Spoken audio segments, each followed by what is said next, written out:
পরোটা রুটির সাথে পোলাওয়ের সাথে জমে যাওয়ার মতো একটা বিফ রেসিপি আপনাদের সাথে শেয়ার করব। আশা করি অনেক ভালো লাগবে বন্ধুরা। এই রেসিপিটা খুব সহজ ওয়েতে দেখিয়েছি, যে কেউ রান্না করতে পারবেন। অনেক সহজভাবে দেখালাম কিভাবে রান্না করেছি। ভিডিওটা স্কিপ করবেন না, একটা লাইক দিয়ে। বিসমিল্লাহির রহমানির রহিম। আসসালামু আলাইকুম বন্ধুরা, কেমন আছেন? আশা করি যে যেখানে আছেন সবাই অনেক ভালো আছেন। আলহামদুলিল্লাহ আমিও আছি, আল্লাহর রহমতে ভালো আছি। আজকে আরেকটা ইউনিক রেসিপি নিয়ে চলে আসলাম। দুর্দান্ত স্বাদের গরুর মাংস রেসিপি। ইউনিক, একদম সহজভাবে দেখাবো ব্যাচেলার আপুদের, নতুন আপুদের, রাঁধুনি আপুদের জন্য খুব সহজভাবে দেখাবো একদম। যে কেউ এই রেসিপিটা, আমার রেসিপি ফলো করে রান্না করলে যে কেউ পারবে বন্ধুরা। একদম সহজভাবে গরুর মশলা দিয়ে আজকের গরুর মাংস রেসিপি, একদম মাখো মাখো ঝুল দিয়ে দুর্দান্ত স্বাদের একটা রেসিপি আপনাদের সাথে শেয়ার করতে চলেছি। ভিডিওটা স্কিপ করবেন না, স্কিপ করলে হয়তো কোনো অংশ বাদ পড়ে যাবে বন্ধুরা। ও বন্ধুরা, একটা ভিডিও করতে কিন্তু অনেক কষ্ট হয়, সেই জন্য আমার অনুরোধ রইল আপনারা ভিডিওটা স্কিপ করবেন না, ফুল ওয়াচ করে দিবেন একটা লাইক দিয়ে। আর যদি আমার চ্যানেলে নতুন ভিজিট করে থাকেন অবশ্যই চ্যানেলটিকে সাবস্ক্রাইব করে দিবেন, বেল বাটনটা অন করে দিবেন, যেন আমি ভিডিও দেওয়ার সাথে সাথে নোটিফিকেশনটা আপনাদের কাছে পৌঁছে যায়।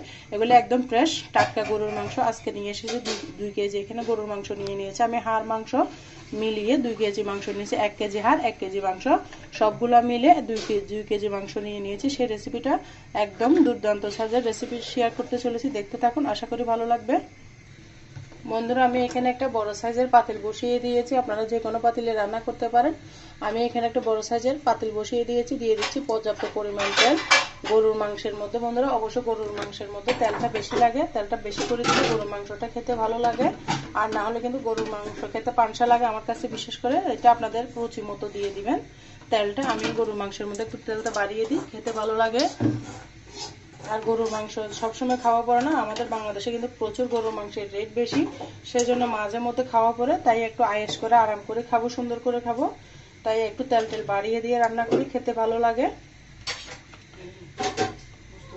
আজকে সম্পূর্ণ গরুয়া মশলা দিয়ে আমি আজকের গরুর মাংসটা রান্না করব, দেখতে থাকুন বন্ধুরা। এটা দিয়ে দিলাম পেঁয়াজ বাটা, আমি 1/2 কাপ মতো পেঁয়াজ বাটা দিয়েছি। একসাথে আদা রসুন পেস্ট করেছি, সেটা দিয়ে দিচ্ছি পরিমাণ মতো। দিয়ে আমি মশলাটাকে ভালো মতো কষিয়ে নিব। গরুর মাংস হলে বন্ধুরা ভাত, রুটি, পরোটা, পোলাওয়ের সাথে একদম জমে যাবে।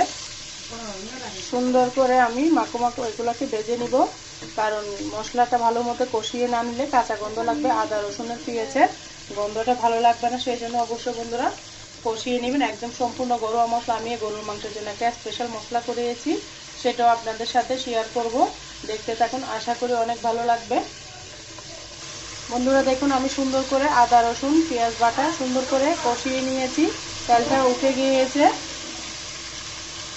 এই পর্যায়ে আমি দিয়ে দিলাম হলুদের গুঁড়া, প্রায় 2 চামচ মতো হলুদের গুঁড়া দিয়েছি, দিয়ে আবারও ভালো করে নেড়ে চেড়ে দিচ্ছি। তারপর দিব লাল মরিচের গুঁড়া, আমি লাল মরিচের গুঁড়া বাড়িয়ে দিয়েছি। গরুর মাংসটা একটু জাল জাল হয়ে মাশাআল্লাহ আলহামদুলিল্লাহ খেতে কিন্তু ভীষণ ভালো লাগে। কার কার গরুর মাংস পছন্দ অবশ্যই কমেন্টসে বলে যাবেন। দিয়ে দিলাম স্বাদ মতো লবণ,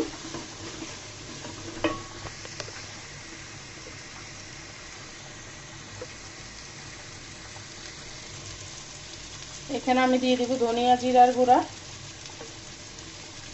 দিয়ে পানি দিয়ে দিব, না হলে মশলাটা লেগে যাচ্ছে। দেখতে পারতেছেন বন্ধুরা আমি সবগুলো বাটা মশলা দিয়েছি, সম্পূর্ণ ঘরোয়াভাবে আজকে রেসিপিটা রান্না করতেছি। আশা করি অনেক ভালো লাগতেছে আপনাদের কাছে।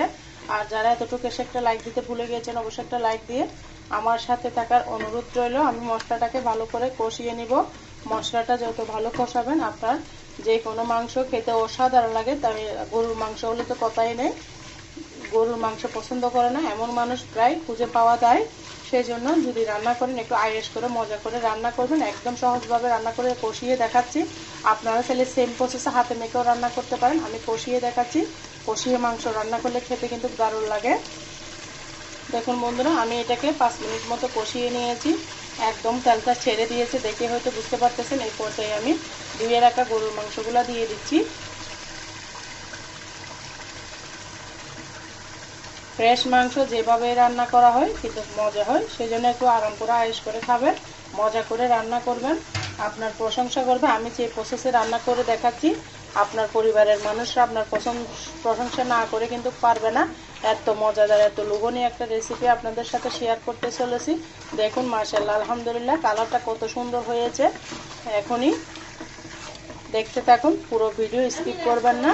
আমি ভিডিও শেষে একটা মশলা দিব, কিভাবে দিয়েছি দেখতে চাইলে অবশ্যই আমার পুরো ভিডিও জুড়ে থাকবেন।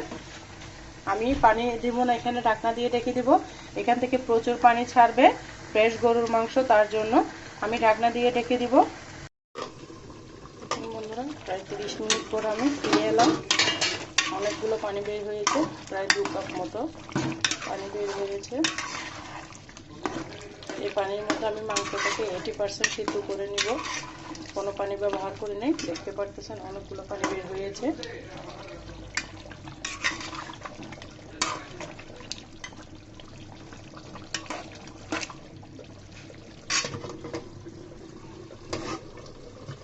দিয়ে দেবো কয়েকটা কাঁচামরিচ মাঝখান থেকে ভেঙে।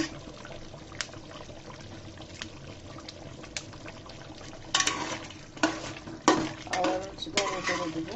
অনেকগুলো পানি বের হয়েছে, আমি কিন্তু এখানে কোনো পানি ব্যবহার করিনি, এক ফুটো পানি দিলাম। সমস্ত পানি মাংস থেকে ছেড়েছে। এরপর যে আমি আবার ঢাকনা দিয়ে রেখে দিব। মাংসটা সিদ্ধ হওয়ার পরে বন্ধুরা ফিরে আসতেছি।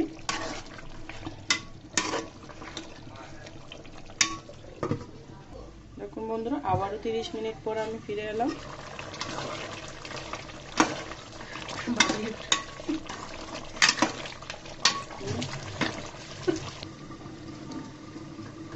বন্ধুরা দেখুন, আমার মাংসগুলো রেডি হয়ে গিয়েছে একদম পারফেক্ট ভাবে।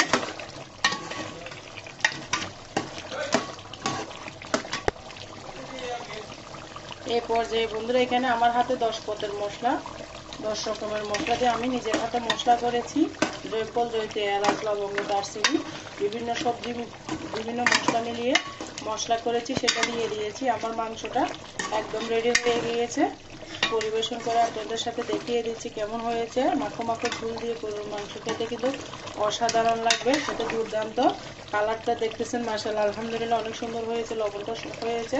আমি ধনেপাতা দিব না, ধনেপাতা দিলে মাংসের টেস্টটা নষ্ট হয়ে যাবে, সেই জন্য আমি পরিবেশন করে দেখিয়ে দিচ্ছি কেমন হয়েছে।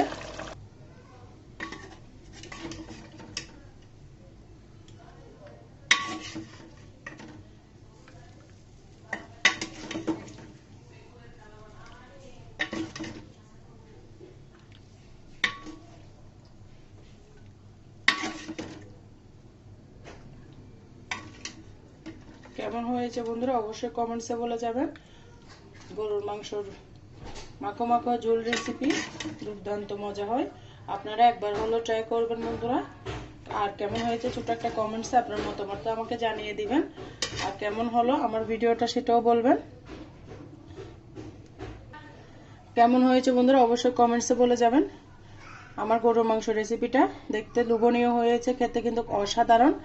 বন্ধুরা আমার সাথে যারা এতক্ষণ পর্যন্ত ছিলেন সবাইকে অসংখ্য ধন্যবাদ, অনেক অনেক ভালোবাসা। সবার জন্য শুভকামনা, দোয়া রইল বন্ধুরা। আজকের মতো আমি এখানেই বিদায় নিচ্ছি। সবাই ভালো থাকবেন, সুস্থ থাকবেন, আমার জন্য আমার পরিবারের জন্য দোয়া করবেন। আল্লাহ হাফেজ, আসসালামু আলাইকুম।